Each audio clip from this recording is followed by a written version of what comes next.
Sebetulnya, selain kecepatan rata-rata dan kelajuan rata-rata, itu juga ada yang namanya kecepatan sesaat dan kelajuan sesaat. Mungkin ini poin tambahan ya, nomor 3, nomor 4. Kecepatan sesaat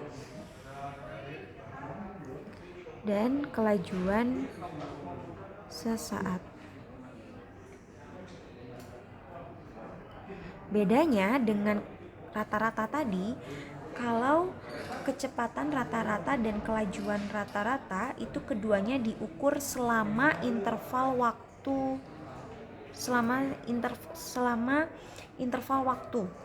gitu. Jadi misalnya kita mau melihat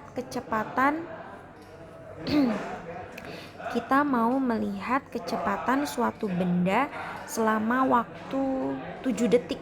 Nah, kita lihat tuh kecepatan selama 7 detik tuh berapa ya dikaitkan dengan perubahan posisinya.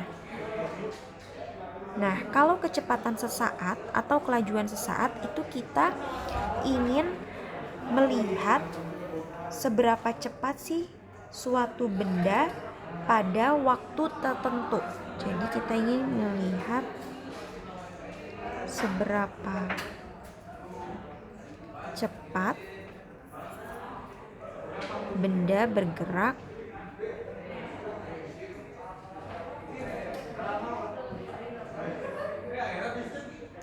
pada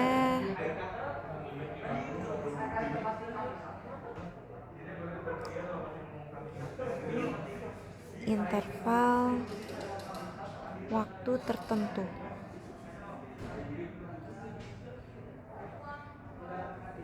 Gitu. Jadi kalau tadi kita ingin melihat kecepatan, misal ya, ada mobil.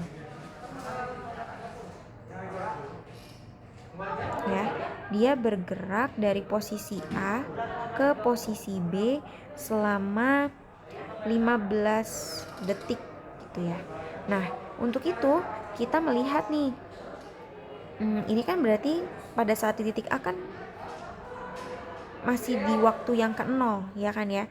Nah, di sini baru di titik ke-15, di waktu ke-15 detik dia berhasil mencapai di posisi B. Nah, kita bisa hitungkan berarti delta V kecepatan rata-ratanya itu sama dengan delta X per delta T. Ya, delta X-nya berapa? Anggaplah ini berapa ya? 50 meter. Cepet banget ya. Anggaplah ya ceritanya 50 per 15. Berapa? Meter per second. Nah, ini untuk kecepatan rata-rata. Untuk mencari kecepatan sesaat, kita ingin melihat berapa sih kecepatan saat 5 detik gitu.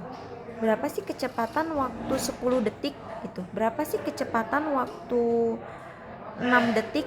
Nah, itu tuh kita pingin tahu hanya pada interval waktu tertentu. Nah, itulah perbedaan kecepatan sesaat dan kelajuan sesaat. Ya.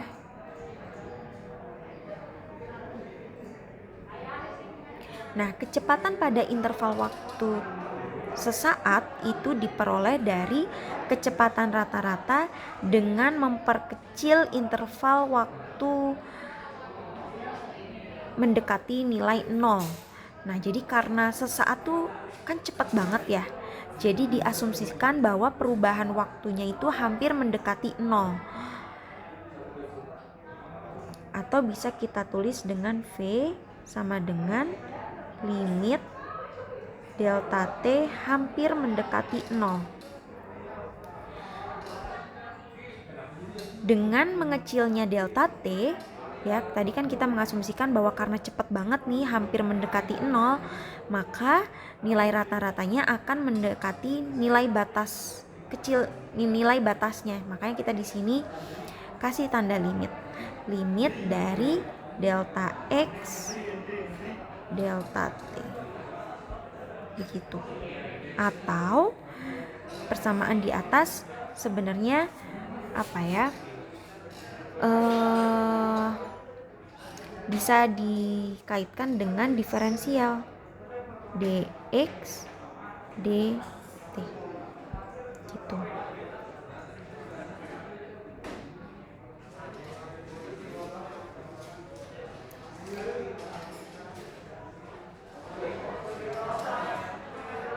Atau dengan kata lain gimana ya, kecepatan di mana posisi berubah pada interval waktu sesaat, yang dimana nilai itu akan sama dengan turunan dari X terhadap T. Nah ini turunan ya.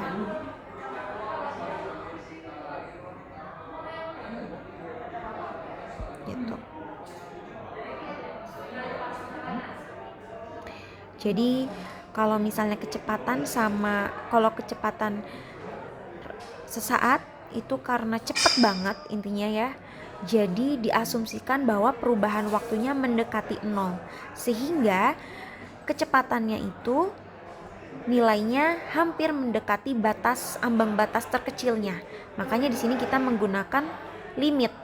Nilai limit ini akan sama dengan turunan dari X terhadap T gitu ya.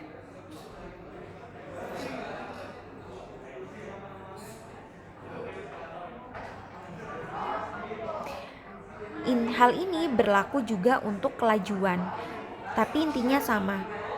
Kalau kelajuan sesaat juga perubahan waktunya hampir mendekati 0. Jadi di sini juga digunakan diferensial, dan perlu diingat juga bahwa terdapat perbedaan antara kecepatan dan kelajuan. Tadi kalau kecepatan itu kaitannya tidak hanya dengan nilai tapi juga dengan arah, tapi kalau kelajuan itu kecepatan yang telah dihilangkan indikasi arahnya gitu ya.